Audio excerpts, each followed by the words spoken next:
How's it going, Wolves fans? Welcome back to the final or the penultimate match review of the season. Trying to think, it was a final home game match review of the season where Wolves have come out 1-0 winners today against Fulham, and it's a very, very precious 3 points because it more or less now, depending on the results of Leicester, it guarantees us that 7th spot in the Premier League, which could get us European football, depending on the FA Cup.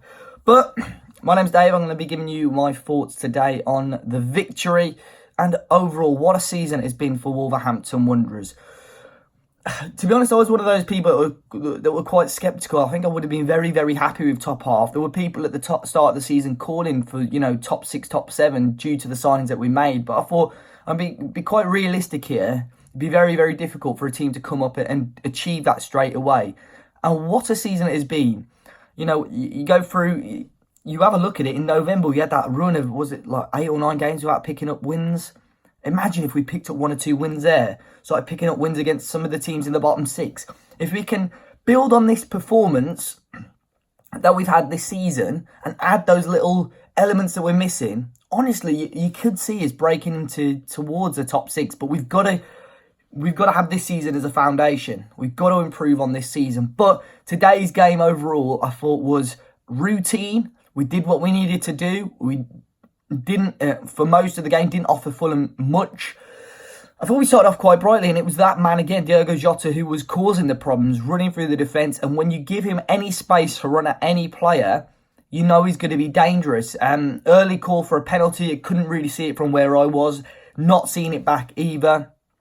So I wasn't too sure about that. Another run again. He went down. The ref actually blew and gave a dive against Jota. And when you pick up that early booking, you always know if the ref's going to give that early, Jota's got to be careful for the majority of the game. If he goes in for any 50-50s and comes off on the worst end, the ref can easily give out a second yellow. Fortunately, he didn't. We'll talk about the ref later on, though. But I think after that, the first 15-20 minutes where Wolves were on top, the first half just went down, like not downhill, but it just petered out, didn't it? It went quite boring. Fulham didn't really offer much. Fulham was a strange one. They held the ball really well. They held possession really well. And at times you can see where they've spent the money on. There is quality in their squad. But I think the thing for Fulham is, number one, their firepower. You've got Alexander Mitrovic, who has 11 goals this season in the league, I think. But he's behind Mo Salah. He's had the most shots in the Premier League, and he missed an absolute sitter today. If they can build on that or get Mitrovic's shooting boots back on, they could easily bounce straight back. And, fair play to them. They've given it a really good go, even since being relegated. A lot of teams just fold and leave it there. They've done really well. Before today, they had 3 wins on the bounce, all clean sheets. But as I say, with that quality also comes a lot of sloppiness. They were sloppy today. They gave the ball away. Not saying Wolves were perfect, because we were sloppy at times as well. There were a few spells where it was as if nobody wanted possession of the ball. But we came into half time. We know that predominantly this season Wolves have turned up in the second half, but we still offered Fulham Fulham offered a lot more threat towards the first start of second half. It's as if we didn't offer any urgency. There wasn't enough intensity from our team, and Fulham had 2 chances. That Mitrovic chance that was on about earlier on, that was a big chance, and he had another big opportunity as well. And I think Patricio as well made a world-class save off Ryan Babel. I know it was pulled back, but that was one of the best saves I've seen this season. It was pulled back for a foul. But we did manage to get the breakthrough in the end. When we started to get a bit more urgency, when we picked up the intensity, we actually offered a few more opportunities. Neves to run a save off Rico from range. And then finally we broke the deadlock through Leander Dendoncker. Really well taken finish. Ball in for Doherty, who grabs another assist this season. Doherty did score earlier in the game, which was disallowed for offside as well. I'm not too sure. I think the player before Doherty may have just been offside. But overall, we did what we needed to do. Fulham, as I say, sloppy, but held the ball well. Fair play to Scott Parker if he gets the job, in my opinion. He deserves it on the way he's managed that team and sort of sorted them out from leaking the goals. But, the celebrations. My thoughts on the refereeing. The referee was strange today, Jonathan Moss. Really, really strange performance from him.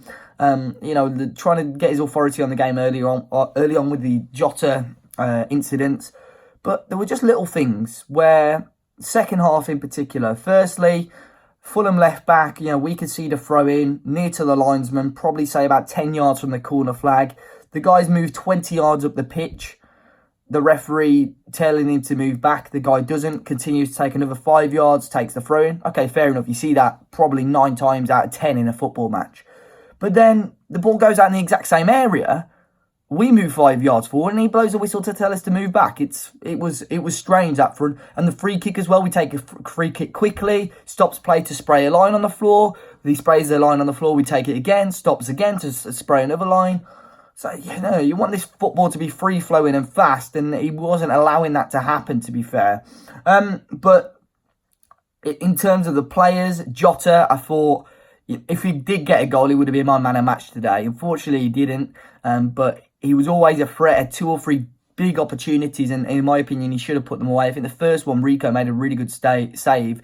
The one in the second half was unbelievable. The power he got behind that ball, another great save from the goalkeeper onto the bar. But at the end of the game, Norris and Kilman coming on, I thought that was strange. Half expected it if we were 2 or 3-0 up. But to bring them on with literally 10 seconds, the ball got kicked and the ref blew the whistle. Still, Will Norris yet to concede a goal in the first half. He could have brought Sin Cara on. He could have played in goal. He could have kept a clean sheet. But yeah, Will Norris, clean sheet in the Premier League. Kilman did all right. I say all right as if he played any of the game. They literally didn't have a touch of the ball, did they?